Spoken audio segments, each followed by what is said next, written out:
Racing just is started. We have Chain Smoker. Break quickly at the start. Moving upon the outside, insider. 20 uncles rushing upon the outside. Is a mindful minstrel. Next on line is Tabel. Mr. Dynamite.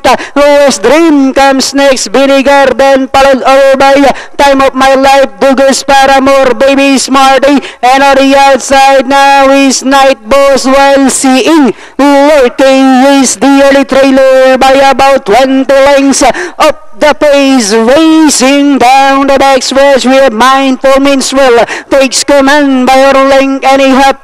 20 Uncles is right behind. In second, Chain Smoker comes next, and in fourth comes West Dream. Pip Insider 6 belongs to number 9 Vinegar, then followed by Tabel. Moving up, Dugas Paramore, Mr. Dynamite, Night Boss, Time of My Life, then comes Baby Smarty, while seeing Lorty is still racing in 13th, and they are now entering the home stretch. Mindful Minstrel, Berling, and Ihap.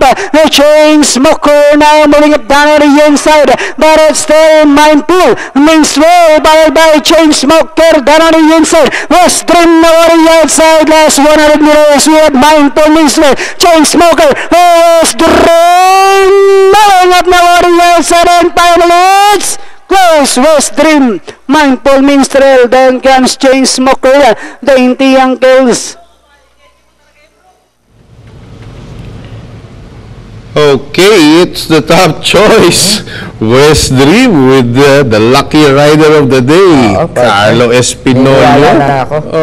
Siya yung ano.